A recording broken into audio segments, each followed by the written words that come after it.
যে নবীর একজন সাহাবী ছিল সালাবাতুল আনসারী রাদিয়াল্লাহু তাআলা আনহু, যিনি মদিনাতে বসবাস করতেন, যিনি একজন আনসারী সাহাবী ছিলেন। এই আনসারী সাহাবী রাসূলুল্লাহ সাল্লাল্লাহু আলাইহি ওয়াসাল্লাম কোনো এক জায়গায় দাওয়াতের কাজে অথবা যুদ্ধের ময়দানে চলে গেছেন, আর সালাবাতুল আনসারীকে বলছে, এ ভাই, এ সালাবা, তুমি একটু দেখে রেখো। সালাবা যেই বাড়িতে থাকতেন সেই বাড়িতে আরেকজন সাহাবী থাকতেন, তিনি ছিলেন মুহাজির, অর্থাৎ মক্কা থেকে মদিনায় আগমন করেছেন। দুই ভাই একসাথে থাকতেন, কিন্তু সালাবাতুল আনসারী বাসায় রইলেন বাড়ি দেখার জন্য, আর আবু সাইদ গেলেন যুদ্ধের ময়দানে যুদ্ধ করার জন্য অথবা দাওয়াতি মিশরে কাজ করার জন্য গেলেন। যেই মাত্র আবু সাইদ বাড়ি ছেড়ে চলে গেছে, সালাবাতুল আনসারীর অন্তরের ভিতরে শয়তান ধোঁকা দিয়েছে। শয়তান কুমন্ত্রণা দেয়, শয়তান কুমন্ত্রণা দেয়, বলে, সালাবারে, তোর বাড়িতে যে মুহাজির ভাই আছে আবু সাইদ, তার স্ত্রী বড় সুন্দর চেহারার অধিকারী। আবু সাইদ তো না, একটু যা বাড়িতে, যা ঢোক, দেখ কিছু করতে পারো কিনা। সালাবাতুল আনসারী শয়তানে যখন কুমন্ত্রণা দেয়, সালাবাতুল আনসারী ঘরে ঢুকছে। ঘরে ঢুইকা ওই মুহাজির সাহাবীর স্ত্রীর হাত ধরছে। সাহাবীর স্ত্রী ডাক দেয়া বলে, ভাই সালাবা, তুমি যে উদ্দেশ্য নিয়ে আমার হাতটা ধরেছো, আল্লাহর কসম করে বলি, তুই তোমার যে উদ্দেশ্য যদি সফল করো, সাবধান, হাসরের ময়দানে কিন্তু জেনাকার হিসেবে কিন্তু উঠবা। জেনাকার হায়া যদি উঠো, আল্লাহ তাআলা কিন্তু তোমাকে জান্নাত দিবে না, জাহান্নামের মধ্যে ফেলে দিবে। এই কথা স্মরণ হওয়ার পর হযরত সালাবাতুল আনসারীর সাথে সাথে হাত ছেড়ে দেয়। হাত ছেড়ে দিয়ে দৌড়াইতে থাকে। কোথায় যাবে? দৌড়াইতে থাকে, কোথায় যাবে? জঙ্গলের দিকে জঙ্গলে চলে যায়। কয়েকদিন পর আবু সাইদ ফিরে আসলে আবু সাইদের স্ত্রী বলে, কি খবর? আবু সাইদের স্ত্রী বলে, এই ঘটনা ঘটছে। কয়, সালাবা কোথায়? কয়, তারপর থেকে তো সালাবারে দেখি না। খুঁজে দেখে জঙ্গলায় যায় সালাবা কাঁদতেছি। হযরত সালাবার কাছে আবু সাইদ চলে গেছে। আবু সাইদ যাবার, সালাবারে চল, আল্লাহ তোর গুনাহ মাফ করে দিবে। তুই যখন বুঝতে পারছ তোমার ভুল, আল্লাহর কাছে তওবা করো, আল্লাহ তোমাকে মাফ করবে। হযরত সালাবা ডাক দেয়া বলে, আবু সাইদ, আমি গুনাহগার, আল্লাহর কাছে গুনাহ করেছি, জানি না আল্লাহ মাফ করবে কিনা। চল, সালাবা ডাক দেয়া বলে, আবু সাইদ, আমার দুইখানা হাত আমার ঘাড়ের সাথে বাঁধো, আর আমাকে অপমানিত গোলামের মতো টেনে টেনে নিয়ে যাও, নিয়ে চলো, আমাকে নিয়ে চলো। আবু বকরের কাছে যায়। আবু বকর তো নরম দিলের সাহাবী, চলো আবু বকরের কাছে যায়। তাকে নিয়ে গেছে আবু বকরের কাছে। হযরত আবু বকর রাদিয়াল্লাহু তাআলা আনহুর কাছে নিয়ে গেছে। সালাবা ডাক দেয়া বলে, আবু বকর, পয়গম্বরের সাহাবী আবু বকর, আমি তো একটা ভুল করে ফেলেছি, অন্যায় করেছি, আল্লাহ তাআলা কি আমাকে মাফ করবে নাকি? আবু বকর বলে, আল্লাহ মাফ করবে কিনা জানি না, তবে তুমি আমার এখান থেকে চলে যাও। চলে গেল আলীর কাছে, সেখানেও একই কথা। চলে গেল ওমরের কাছে, সেখানেও একই কথা। হযরত সালাবা ডাক দেয়া বলে, আবু সাইদ, আমি চেয়েছিলাম রাসূলের কাছে আমার এই গুনার কথা প্রকাশ করব না। আমি চেয়েছিলাম সাহাবীদের কাছ থেকে একটা সমাধান পেয়ে যাব, আমার সমস্যার সমাধান হয়ে যাবে। তারা কেউ সমাধান দিতে পারে না। চলো যাই, দেখি নবীর দরবারে যায়। নবীর দরবারে যখন হাজির হয়, নবীর কাছে যা বলে, ইয়া রাসূলুল্লাহ, ইয়া হাবিবাল্লাহ, আমি তো আমানতের খিয়ানত করতেছিলাম, হঠাৎ করে জাহান্নামের কথা স্মরণ হয়, আমি তো ভুল করেছি, ইয়া রাসূলুল্লাহ, আল্লাহ তাআলা মাফ করবেন কিনা বলে দেন আমারে। রাসূলুল্লাহ সাল্লাল্লাহু আলাইহি ওয়াসাল্লাম ডাক দেয়া বলে, সালাবা, আল্লাহ তাআলা তোমারে মাফ করবে কিনা জানি না, তবে তুমি এই মুহূর্তে আমার এখান থেকে চলে যাও। সালাবা চলে যায়। সালাবা বলে, আবু সাইদ, আমাকে ছেড়ে দাও, আমি বুঝতে পেরেছি আবু বকর আমার প্রতি অসন্তুষ্ট, সাহাবীরা অসন্তুষ্ট, স্বয়ং রাসূলুল্লাহ আমার প্রতি অসন্তুষ্ট। আল্লাহ আমাকে মাফ করবে না। আমি চলে গেলাম, আমি আল্লাহর কাছে মাফ চাবো। আমার আর কোনো জায়গা নেই আল্লাহর কাছে মাফ চাওয়া ছাড়া। সাহাবা জঙ্গলের দিকে চলে যায়, জঙ্গলে যা আল্লাহর কাছে কাঁদতে থাকে, আল্লাহর কাছে তওবা করে, আল্লাহ আমাকে মাফ করিয়া দাও, আমার জিন্দেগীর সমস্ত গুনাহ খাতাগুলোকে মাফ করিয়া দাও। এইভাবে সাহাবা কাঁদতে থাকে। রাসূলুল্লাহ সাল্লাল্লাহু আলাইহি ওয়াসাল্লামের কাছে জিবরাইল ওহী নিয়ে আসে, বলতেছে ইয়া রাসূলুল্লাহ, ইয়া হাবিবাল্লাহ, এই দুনিয়ার উম্মতের এই উম্মতগুলোর মালিক কি আপনি নাকি আল্লাহ? কয় আল্লাহ তাআলা হলেন মালিক। আল্লাহ তাআলা যদি মালিক হয়, আল্লাহ তাআলা তার গোলাম সাহাবাকে মাফ করে দিয়েছেন, আপনি কেন তাড়াইয়া দিলেন? নবী আমার খুশি হয়ে গেছে। নবী হযরত ওমরকে ডাক দেয়া বলে, ওমর, এ ওমর, এ সালমান ফারসি। হযরত সালমান ফারসি রাদিয়াল্লাহু তাআলা নবীর চাইতে বয়সে বড় ছিল। তারা চলে গেলেন, তাদেরকে পাঠায়া দিলেন। নবীজি বললেন, যাও সাহাবাকে খুঁজে আনো। সাহাবাকে খোঁজার জন্য যায়। ওদিকে হযরত সাহাবার কন্যা সন্তান ছিল, তারাও তাকে অ্যাকসেপ্ট করে নাই, গ্রহণ করে নাই। তারাও বলেছে, বাবা, সাহাবীরা যখন তোমাকে অ্যাকসেপ্ট করবে, গ্রহণ করবে, আল্লাহর রাসূল যখন গ্রহণ করবে, তখনই আমি তোমাকে নিজে তোমার মেয়ে বলে পরিচয় দিব, না হয় পুনশ্চেদ পরিচয় দিব না। সাহাবা জঙ্গলের ভিতরে কান্না করতেছে। কোন বান্দা যদি গোপনে কান্না করে, গোপনে তওবা করে, আল্লাহ তাআলার কুদরতি অন্তরে জোশ মেরে যায়।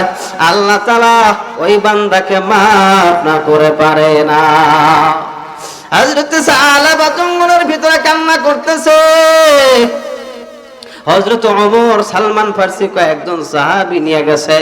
কোন দিকে গেছে? জঙ্গলায় খুঁজতেছে। খোঁজাখুঁজি করার পর জঙ্গলের কিনারায় একটা রাখালকে দেখতে পায়। রাখালকে জিজ্ঞাসা করে, ওরে রাখাল ভাই, তোমরা কোন সাহাবা নামে কোন মানুষকে তোমরা দেখেছো কিনা, কোন ব্যক্তিকে? লোকটা ওই রাখাল ডাক দেয়া বলে, সাহাবীরা রে, ওরে আগন্তুক শোনো, সাহাবা নামে কোন মানুষকে চিনি না। তবে এই জঙ্গলের ভিতরে জাহান্নাম থেকে পলায়নকারী এক লোক এখানে কান্না করে। কয়, জাহান্নাম থেকে পলাইছে তুমি কেমনে বুঝলা? কয়, ওই লোকটা বারবার জাহান্নাম থেকে পানা চায় আর গভীর রাতে কান্নাকাটি শুরু করে।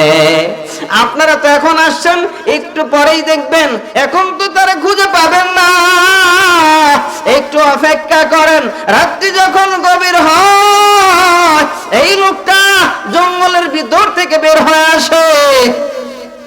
জঙ্গলের ভিতর থেকে বের হয়ে আইসা আল্লাহ তাআলার কাছে এমন মাফ চায়, মনে হয় ব্যক্তিটা জাহান্নাম থেকে পলায়ন করেছে। এত কান্নাকাটি করে আমার উটগুলো পর্যন্ত স্তব্ধ হয়ে যায়। আকাশ বাতাসটা ভারী হয়ে যায়। রাতে মানুষের কান্নার আওয়াজ অনেক দূর পর্যন্ত চলে যায়। এই লোকটা এত কান্না করে, এই লোকটার কান্নার কারণে আকাশ বাতাস পর্যন্ত ভারী হয়ে যায়। হযরত ওমর আর সালমান ফারসি বলে, বুঝতে পেরেছি এই লোক আমাদের সাহাবা ছাড়া আর কেউ হবে না। রাত্রি যখন গভীর হয়, দুনিয়ার মানুষগুলো যদি আল্লাহর কাছে পানা চায়, আল্লাহ তাআলার কুদরতি অন্তর সহ্য করতে পারে না। এ যুবক ভাই, তুমি নিজেকে নিজে তাকা দেখো, তোমার জীবনে কত গুনাহ হয়েছে। ও বৃদ্ধ বাবাজি, নিজের দিকে তাকায় দেখো, তোমার জীবনে কত গুনাহ হয়েছে। এ পর্দার অন্তরালের মা, পর্দার অন্তরার মা বোনেরা গো, নিজের জীবনের দিকে তাকাও, দেখো তোমারও কত গুনাহ হয়েছে গো। গভীর রাতে যদি আল্লাহর কাছে তোমার গুনার কথা বলে মাফ চাও, আল্লাহ তাআলা তোমারে নিরাশ করবেন না। আল্লাহ তো কোরআনেই বলেছেন, কুল ইয়া ইবাদিয়াল্লাযীনা আসরাফু আলা আনফুসিহিম লা তাকনাতু মির রাহমাতিল্লাহ। আল্লাহ তাআলা বলেছে, নবীজি জানা দাও, যেই সমস্ত বান্দা বান্দিরা গুনাহ করে নিজের নফসের উপর জুলুম করেছে, তারা যেন আমি আল্লাহর রহমত থেকে নিরাশ হয় না। ওই যে সালাবা রাতের অন্ধকার জঙ্গলের ভিতর থেকে বাইরে এসে যখন আল্লাহর কাছে কাঁদতেছে, সাহাবীরা আগা গেছে, সাহাবীরা আগা যা বলে, সালাবারে চল, তোরা নামার জন্য আসছি, চল মদিনায় যাই। উমরের কথা শুনে বলে, উমর আমি আপনার কথায় মদিনায় যাব না, আপনার কাছে গিয়েছিলাম, আপনি আমারে তাড়ায় দিয়েছেন, আমি আপনার কথায় মদিনায় যাব না। রাহমাতুল লিল আলামিন যে পর্যন্ত না বলবে, এই পর্যন্ত আমি সালাবা মদিনায় প্রবেশ করব না। হযরত সালমান ফারসি রাদিয়াল্লাহু তাআলা আনহু বলেন, আরে সালাবারে চল, স্বয়ং রহমতের নবী পাঠাইছে, রাহমাতুল লিল আলামিন পাঠাইছে, আল্লাহ তার কাছে ওহী নাজিল করেছে, আল্লাহ তাআলা তুই সালাবার সব গুনাহ maaf করে দিয়েছে। হযরত সালাবা রাদিয়াল্লাহু তাআলা আরো বেশি কান্না করতেছে, আল্লাহ সত্যি তুমি মহান, তোমার নাম গফফার, তোমার নাম সাত্তার, তুমি তোমার বান্দাকে maaf করে দিছো। আল্লাহ আমি তোমার কাছে কৃতজ্ঞ যে তুমি আমার জিন্দেগীর সব গুনাহ খাতা maaf করেছো। লা ইলাহা ইল্লাল্লাহ, জবান খুলে লা ইলাহা ইল্লাল্লাহ, লা ইলাহা, লা ইলাহা ইল্লাল্লাহ মুহাম্মাদুর রাসূলুল্লাহ সাল্লাল্লাহু আলাইহি ওয়াসাল্লাম।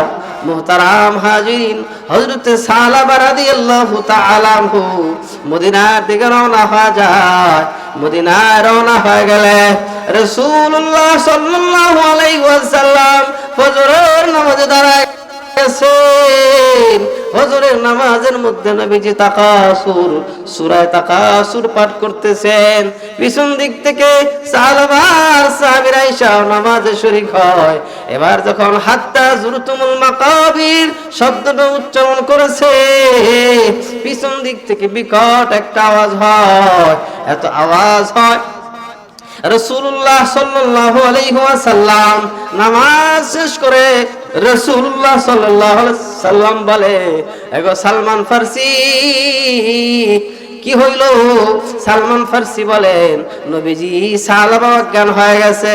নবীজি বলে, সালমান ফারসি একটু পানি দাও, হয়তো বা হুশ ফেরত আসতে পারে।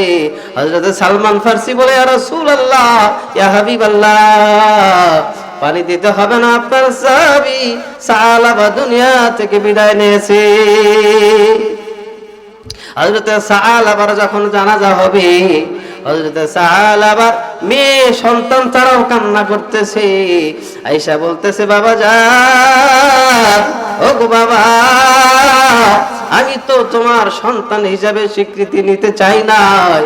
বাবা গো, আজকে তো আল্লাহ তাআলা তোমাকে maaf করে দিয়েছে, আজকে নিজেকে তোমার সন্তান দাবি করতে আর কোনো বাধা নাই। আজকে সাহাবীরা তোমার প্রতি সন্তুষ্ট, আল্লাহর রাসূল সন্তুষ্ট, স্বয়ং আল্লাহ পর্যন্ত সন্তুষ্ট। এই অবস্থায় হযরত সালাবাকে গোসল করানো হয়। সালাবার জানাজার নামাজে সাহাবীরা হাজির হয়। আপনার আমার নবী বিশ্ব নবী রাহমাতুল লিল আলামিন পায়ের বৃদ্ধাঙ্গুলির উপর ভর দিয়ে হাঁটতেছেন। আর সাহাবীরা বলেন, ইয়া রাসূলুল্লাহ, জায়গার তো অভাব নাই, কেন আপনি এক আঙ্গুলে ভর করে হাঁটেন? রাসূলুল্লাহ সাল্লাল্লাহু আলাইহি সাল্লাম বলেন, সাহাবীরা রে, আমি যা দেখি তোমরা তা দেখতে পাও না। কারণ হলো আল্লাহ তাআলা সালাবার গুনাহ maaf করেছেন, যার কারণে এত ফেরেশতা আসমান থেকে আসছে এই জানাজা নামাজের, আমি মুহাম্মদুর রাসূলুল্লাহ হাঁটার জায়গা পাই না। আল্লাহ তাআলা চাইলে কি না পারে বলেন? যে আল্লাহ তাআলা হযরত সালাবাকে maaf করে দিলেন। আমি আর আপনিও তো বান্দা, আমি আর আপনিও তো যদি গুনাহ হয়ে যায়, আল্লাহর কাছে maaf চাইলে আল্লাহ তাআলা আমাদের গুনাহ কি করবেন? maaf করে দিবেন। এই জন্য বেশি বেশি ইস্তেগফারের আমল করা, কি করা? ইস্তেগফারের আমল করা। নবী নিজেও ইস্তেগফারের আমল করছেন, নবীর কিন্তু গুনাহ নাই। নবী কেন ইস্তেগফারের আমল করেছে? নবীর মাকাম বাড়ার জন্য ইস্তেগফারের আমল করেছে। সুবহানাল্লাহ। এই জন্য আল্লাহর কাছে তওবা করতে হবে। দুনিয়ার প্রত্যেকটা মানুষ গুনাহগার, শুধু নবী রাসূল পয়গম্বর বাদ দিয়া যত মানুষ পৃথিবীতে আছে সবাই গুনাহগার। অহংকার করা যাবে না রে বান্দা। অহংকার হলো আল্লাহ তাআলার চাদর। আল্লাহ তাআলা অহংকার ব্যক্তিকে পছন্দ করে না। মুহতারাম হাজিরিন, আল্লাহ তাআলা আমাদেরকে সকলকে হেফাজত করুন আর সকলের তওবা কবুল করুন। আল্লাহ তাআলা আমাদের সকলকে যেন মাফ করে দেন। সকলে বলে আমিন। ও আখির দান আলহামদুলিল্লাহি রাব্বিল আলামিন। আসসালামু আলাইকুম ওয়া রাহমাতুল্লাহি ওয়া বারাকাতুহু।